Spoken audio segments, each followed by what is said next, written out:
Reignite Your Intuition, the show to grow your intuitive self.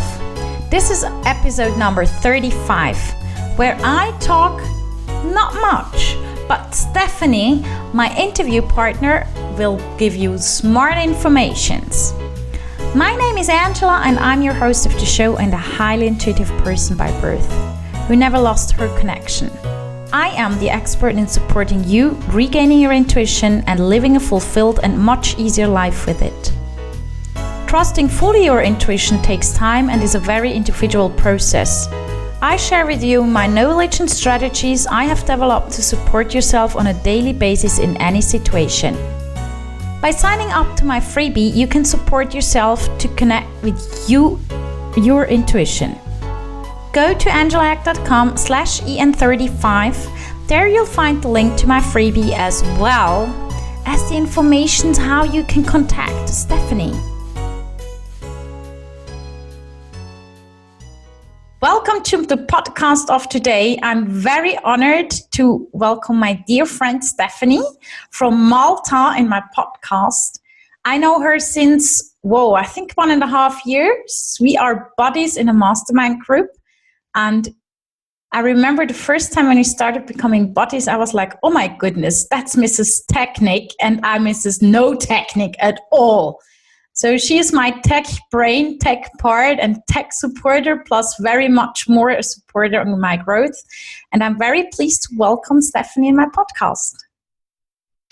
Hi, Angela. Thank you very much for having me. I'm very excited because I know that we're going to talk about something that's very different to what I normally do.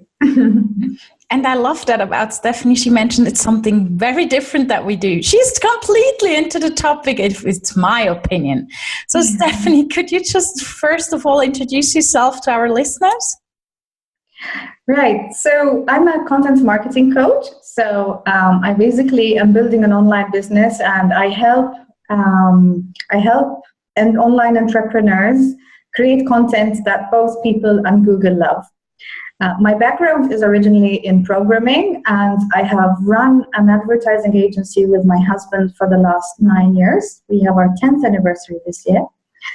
And of course, my online business is very close to my heart because that is what helps me reach my personal targets. And that is, I want to help women build a flexible lifestyle so that they have more time to be with their families, with their children. There are a lot of pressures on women, I feel, these days to be maybe more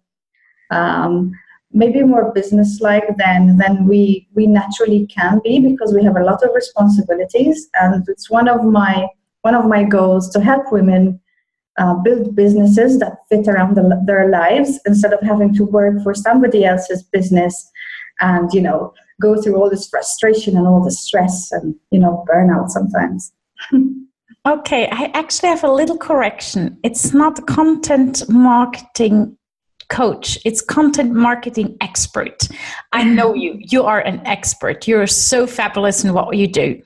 So you already explained a little bit what you do, where you're going, but how came and why do you support especially the women? What made you doing that? What made you choosing that profession or that dream? Or actually it's your business, but it's your way of life as well. It is indeed. I have a daughter. She's just turned 9 actually. And for a long time in my own business, I left a job and started a business with my husband. And, a lot of people start their own business thinking it's going to give you freedom. It's going to give you, freedom of having to go to someone else's office every day, and you can have your own agenda. But the truth is that I ended up with, 11 employees in the office, and it did not feel like freedom at all. You always have to chase the next payday. You have to work more and more hours. And with a young child, that felt really unnatural. I didn't want to spend all of my time at work, although I love what I do. And I was doing content marketing, for all those years. So I think it was a natural thing for me to actually move into online business. I've always wanted an online business. I started off as a programmer, and that's actually why I taught myself programming all those years ago. I wanted an online business, so it was natural for me. And now I really see the value of helping other women do this as well.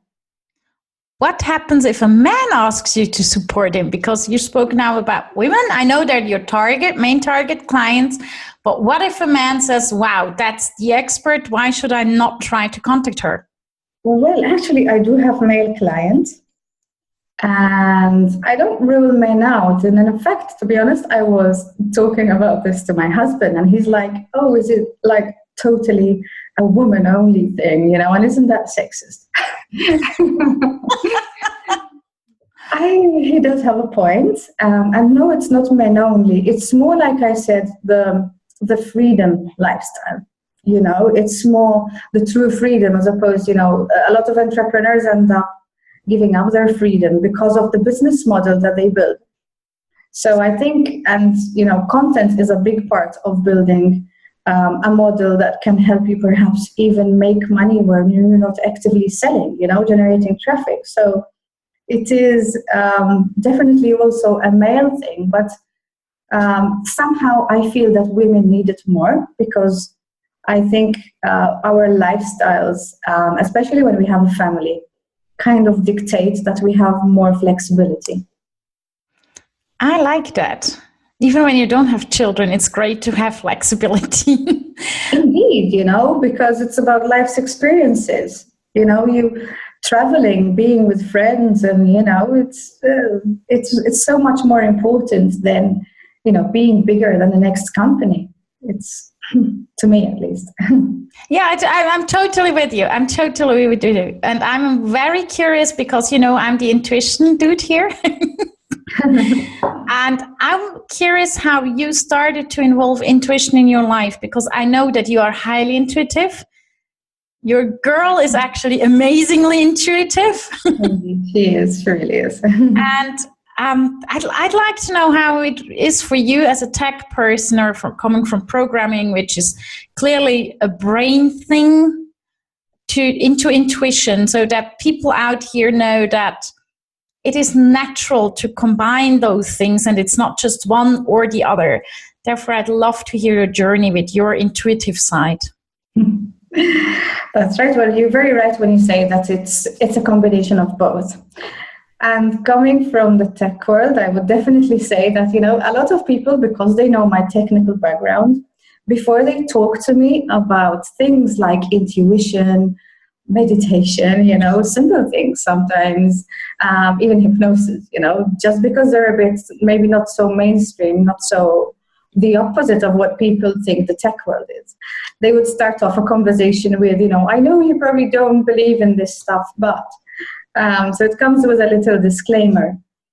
And then I say, no, it's not one or the other. You don't really need to choose. But what I feel is that, yes, society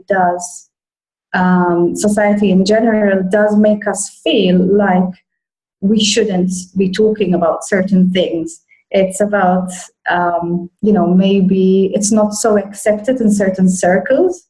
Not because we don't know about it, but perhaps, we're expected to not talk about it.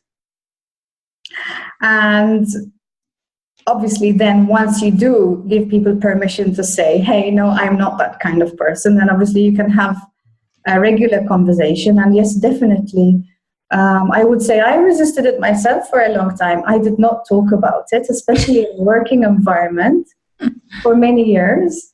But I feel that I use it to my advantage a lot today. Definitely talking to you helped.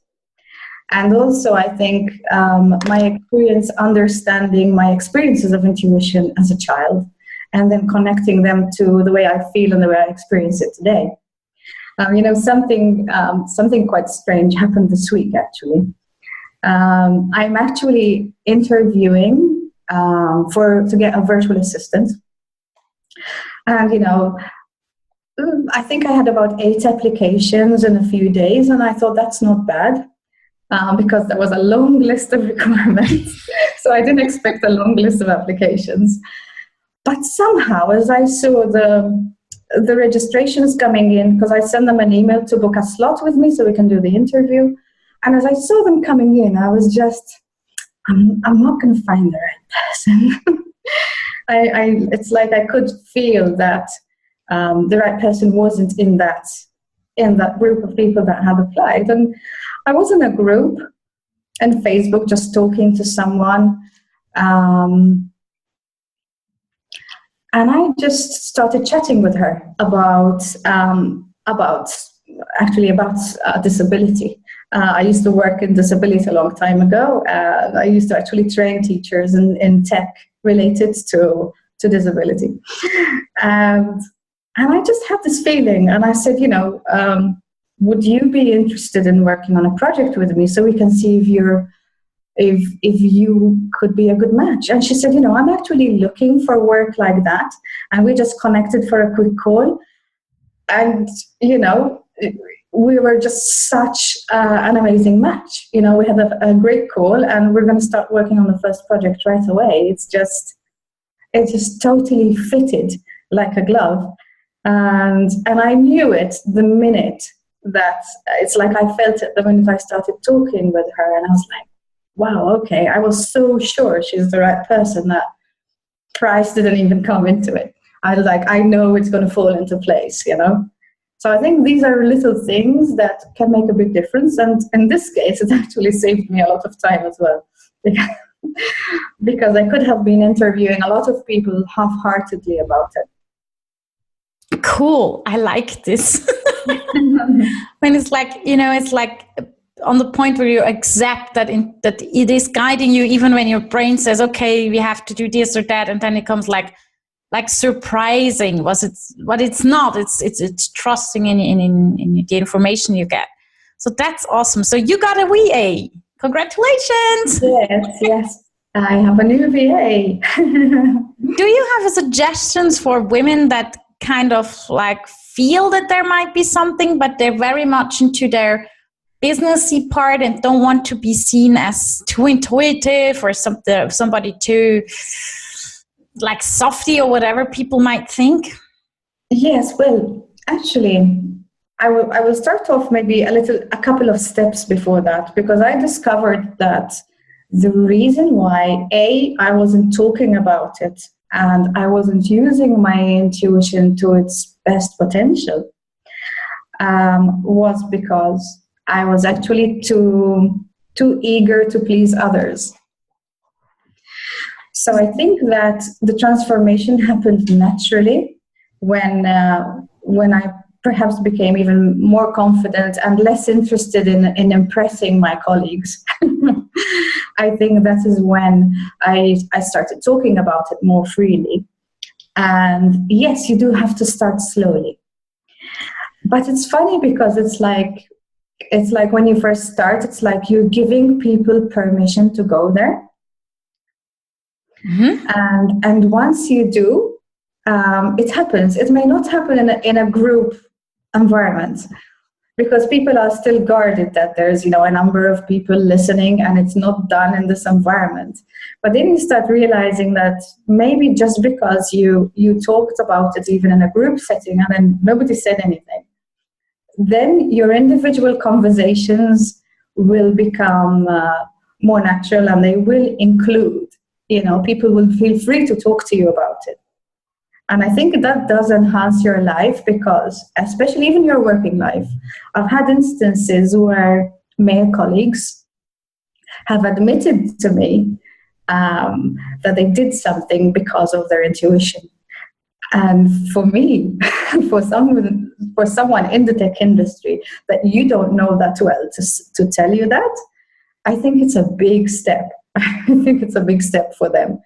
So I think that definitely works. If you get the courage to talk about it, it automatically becomes more a part of your life. And I think other people secretly just suddenly say, oh, I can feel more relaxed that they can talk to you about certain things, because it's not just intuition. It opens up the conversation for a lot of other topics that are perhaps more personal. It puts down the guard, I love it. I just think I don't add anything to that, especially the part of starting slowly and then it becoming like natural to be part of life and part of work life, life, whatever, doesn't matter. I really like that. And I will make sure that everyone who listens to that podcast gets in touch with you or can get in touch with you, because you are really incredible with content.